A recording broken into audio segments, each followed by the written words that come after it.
एक भाई अपने बहन से मिलने के लिए वहाँ पर उसके घर जाता है और उसके घर जब जाता है तो उसकी बहन उसको बैठा कर आराम से खाना पीना पिलाती है। फिर उसके साथ पता नहीं ऐसा ही कांड करने लगती है कि जो वह उसी वक्त उस आदमी की ही हत्या कर देती है और करने के बाद उसके लाश को अपने ही आंगन में वह दफना देती है। दफनाने के बाद उसको अच्छे से वहाँ पर चौबतरा बना देती है। बनाने के बाद जैसे ही इस लोगों की भनक लोगों को लगती है तो यहाँ पर लोग सोच के और समझने पर अपने रिश्तों पर विश्वास भी उठ जाता है। दोस्तों, इस घटना में क्या हुआ, इस घटना की पूरी तरह सच्चाई जानने के लिए आप हमारे इस वीडियो को लास्ट तक जरूर देखिएगा। नमस्कार दोस्तों, मैं प्रदीप कुमार आपको इस टेढ़ी बात चैनल में स्वागत करता हूँ। दोस्तों आज की जो घटना है, यह घटना है झारखंड के ही रामगढ़ ज़िले के, और उसी रामगढ़ ज़िले के पास एक थाना लगता है पतरातू थाना, और पतरातू थाना के पास ही एक गांव पड़ता है बरतुआ गांव। बरतुआ गांव में रहने वाला एक व्यक्ति होता है जिसका नाम होता है नरेश महतो। नरेश महतो वहां से भागता हुआ 30 जून 2022 को वहां के पुलिस थाने पतरातू थाने में तुरंत पहुंचता है। वहां पुलिस से बोलने लगता है कि साहब, हमारा बेटा जिसका नाम होता है रोहित कुमार के बारे में पुलिस से वह बोलने लगता कि हमारा बेटा रोहित कुमार आज से 5 दिन पहले 26 जून 2022 को अपने मामा के पास गया था, और वहां से लौटते हुए 30 जून को ही जब हम उसके पास फ़ोन मिला रहे होते हैं तो वह फ़ोन नहीं लगता है, और उसको हम लोग ढूंढते ढूंढते थक गए हैं, और जब कहीं पर नहीं मिलता तो हमें हैरानी और परेशानी हो रही है। तो इसी बात को लेकर वह तुरंत ही वहाँ उसी पुलिस थाने में पहुँचते हैं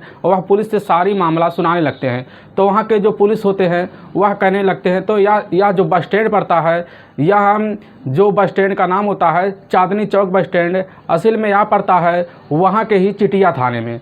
तो आपको वहाँ चिटिया थाने में जाना पड़ेगा, वहाँ पर रिपोर्ट दर्ज करवाने पड़ेगा। यह मामला चिटिया थाना का है। तो उसी समय उसके जो पिता होते हैं नरेश महतो, वहाँ पर तुरंत ही वह अपने घर चले आते हैं। फिर भी वह ढूंढने की कोशिश करते हैं। तुरंत ही अपने बेटी चंचल कुमारी को लेकर वहाँ के तुरंत ही चिटिया थाने में पहुँच जाते हैं। और पहुँचने के बाद जब पुलिस से वहाँ बोलने लगते हैं या सारी ऐसे ही बात बताते हैं अपने बेटे के बारे में, तो वहाँ की जो पुलिस होती है वह भी तुरंत कह देती है क्या मामला हमारे यहाँ के नहीं, या उसी थाने के वह पतरातू थाने का मामला है, क्योंकि वह जो आप रहने वाले हैं वह उसी पतरातू थाने के रहने वाले हैं। इसलिए जो मामला है, यह मामला आपके वहाँ तुरंत ही पतरातू थाने में आप जाके लिखवाइए, वहाँ तुरंत ही इस मामले की पूरी संज्ञान तरह से ली जाएगी। तुरंत ही जब उसके घर वाले जो होते हैं नरेश महतो और उसकी बेटी चंचल कुमारी को लेकर वह उसी तुरंत ही पतरातू थाने पहुंचते हैं, तो वहां पर भी इनकार कर जाते हैं। और फिर वही बताते हैं कि आप वहां जाइए, वहां तुरंत ही सुनवाई हो जाएगी। यहां पर इसका कोई हम एक्शन इसके बारे में नहीं ले सकते, क्योंकि आपका जो लड़का होता है वह जो पड़ता है चिटिया थाने के ही बस स्टैंड चांदनी चौक में पड़ता है। इसीलिए इस मामले की सुनवाई जो होगी वह चिटिया थाने से ही होगी।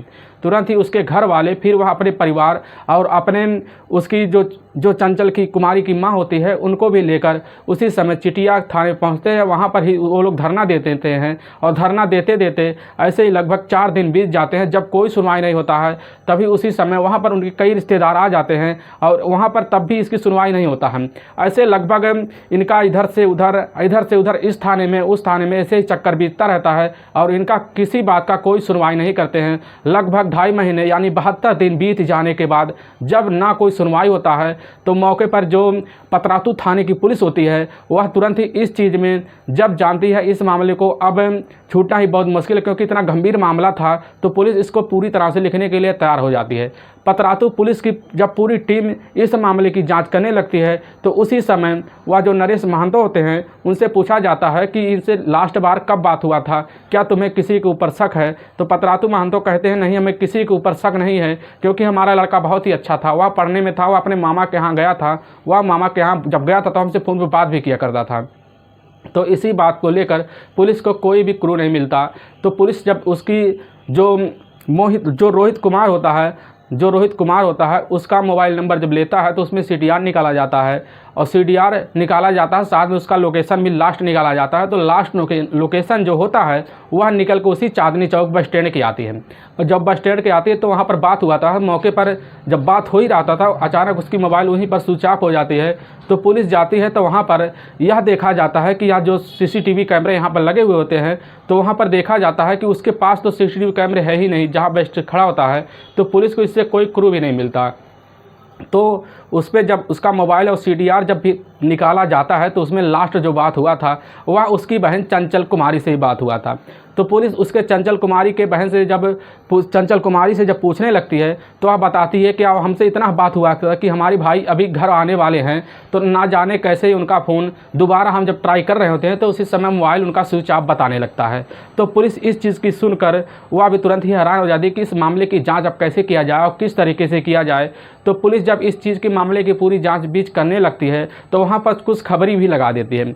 जब लगा देती है तो उड़ता हुआ एक खबर आता है एक खबरी के द्वारा कि इसकी बहन जो है किसी एक मुस्लिम समुदाय के इसराइल अंसारी नाम के एक लड़के से इसकी बहन चंचला कुमारी का चक्कर है। तो पुलिस को तुरंत ही इस चंचला कुमारी पर शक हो जाता है, तो हो सकता है यह मामला कोई ना कोई संबंध का हो। तो इसीलिए इस चंचला कुमारी को जब पुलिस हिरासत में लेती है और उससे अच्छे तरह से पूछताछ करना शुरू हो जाती है तो उसी समय जो चंचला कुमारी होती है वह पूरी सच्चाई जो होता है वह बताने के लिए तैयार हो जाती है। असल में जब इनका मामला यह होता है कि जब यह कुछ दिन पहले ही इनके जो पिता होते हैं नरेश अंसाहा के ही उसी के पंचमहल इलाके में एक बिजली कर्मी में वह सरकारी नौकरी के ही पद पर जॉब करते थे। तो वहाँ पर उसी पंचमहल के इलाके में उन्हें एक कॉलोनी मिला हुआ था और उसी कॉलोनी जो बिजली का होता है कॉलोनी, उसी कॉलोनी में वो लोग जाकर अपने बेटी चंचला कुमारी और अपने ही वह उनका बेटा जो होता है रोहित कुमार के साथ वह वहाँ पर रह रहे होते हैं। तो जो नरेश महंतो होते हैं वह ड्यूटी पर अपना जाया करते थे। उनके घर में जो दोनों बच्चे होते हैं वह मौके पर ही रहते, तो वह दोनों पढ़ते हुए होते हैं। तो वह पढ़ने के लिए जाया करते थे। तो ऐसे ही इनका वक्त गुजरने लगता है। तो एक दिन उनका जो भाई होता है, जो चंचला कुमारी का भाई होता है रोहित कुमार, वह घर से बाहर गया हुआ था। तो जैसे ही लगभग 4 बजे टाइम होता है तो वह आके देखता है, जैसे ही दरवाज़ा खोलता है तो उसकी बहन जो चंचला कुमारी होती है, चंचला कुमारी वहाँ एक लड़के के साथ मौके पर उसी एक कमरे में नंगी अवस्था में उसको उसी समय वह रोहित कुमार देख लेता है। तभी मौके पर उसका माथा उसी समय ठनक जाता है। तुरंत ही वह लड़का जो होता है इसराइल अंसारी उसी समय उस लड़की चंचला के साथ मौजूद होता है। तो मौके पर इसराइल अंसारी उसी समय वहाँ से फरार हो जाता है। तो उसका भाई उसी समय अपने बहन जो होती है उसी समय उसको चंचला कुमारी को उसी समय वह रोहित धमकाने लगता है। धमकाने के बाद मौके पर ही उसको समझा देता है कि अगर इस रिश्ते को लोग जानेंगे तो इस रिश्ते को कोई भी स्वीकार नहीं करेगा, ऊपर से बदनामी हम लोगों को भी होगी पूरी तरह से।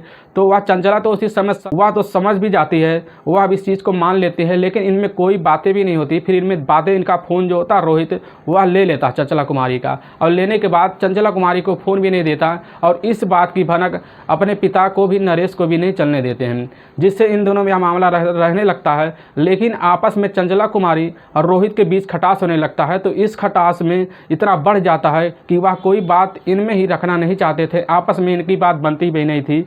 और इनका जो मिलना होती चंचला कुमारी वह उस लड़के के साथ मिलना भी दूर हो गया था। तभी या उसी समय एक दिन मिल के यह प्लान बनाती है चंचला कुमारी और वह जो लड़का होता है इसराइल अंसारी, दोनों मिलकर एक प्लान बनाते हैं कि हमारे बीच अब मिलना बहुत मुश्किल हो गया है और इस मिलने को हमें अपने पास करीबिया लाने के लिए कुछ ना कुछ करना होगा। तभी मौके पर चंचला कुमारी यह प्लान बनाती है क्यों ना अपने हम भाई रोहित कुमार को ही अपने रास्ते से हटा दे, जिससे उस समय उस लड़के की उम्र होती है 21 साल। तो यह उसी समय चंचला कुमारी प्लान बनाती है। तो उसका भाई जो होता है वह 26 जून को ही वह अपने मामा के यहाँ जाता है। तो चंचला कुमारी अपने भाई से फ़ोन पे बात किया करती थी कि भाई कब आ रहे हो। तो भाई जब उसका बता देता है कि हम 30 जून को ही वहाँ पर बस स्टैंड पे पहुँचेंगे, तुम वहाँ हमें लेने के लिए आ जाना क्योंकि सामान ज़्यादा है। तो उसी समय चंचला कुमारी वहाँ पर मौके पर ही पहुँच जाती है 30 जून को, और अपने भाई को वहाँ लेने के घर जाने की बजाय मौके पर ही लेकर उसी के ही पंचमहल के उसी कॉलोनी में आ जाता है, जिससे उस घर में कोई नहीं होता। वहाँ पर उसकी बहन साथ में होती है, बस मौके पर ही वह चंचला और उसी समय रोहित होते हैं। तो मौके पर जब वहाँ कर खाने का टाइम होता है तो वहाँ पर एक गिलास में खीर बना के रखी होती है चंचला, उसी गिलास के खीर में मिलाकर वह ज़्यादा गोली कुछ नशीली पदार्थ खिला के ज़्यादा गोली उस लड़के को पिला देती है, जिससे समय रोहित को ज़्यादा नशा हो जाने के बाद वह मौके पर ही वहाँ उतनी गहरी नींद में सो जाता है कि वह उठ नहीं पाता। मौके पर ही चंचला जो होती है वह तेज़दार हथियार निकालकर उसी समय वह रोहित के सर पर तेज़ से वार करती है, जिससे उसी समय उसकी वहाँ पर मौत हो जाती है।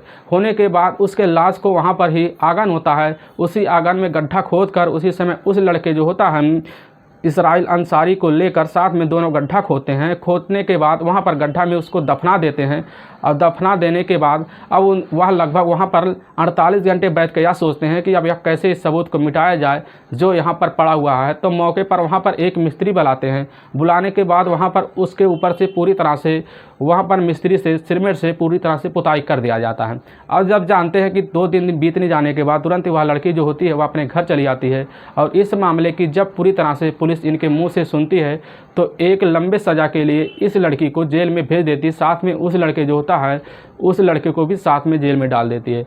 दोस्तों, आप इस घटना के बारे में क्या कहेंगे? जो भी कहना चाहेंगे हमारे इस कमेंट बॉक्स में ज़रूर कहें। दोस्तों इस घटना का मकसद हमें आपको ठेस पहुंचाना नहीं है, बस आपको हम सावधान और सतर्क करना चाहते हैं। दोस्तों, अगर आपको यह वीडियो पसंद आ रहा है तो इस वीडियो को ज़्यादा से ज़्यादा शेयर और सब्सक्राइब जरूर कीजिए, जिससे हम आपके बहुत आभारी रहेंगे। फिर मिलेंगे नेक्स्ट वीडियो लेके, तब तक के लिए राम राम, जय हिंद दोस्तों।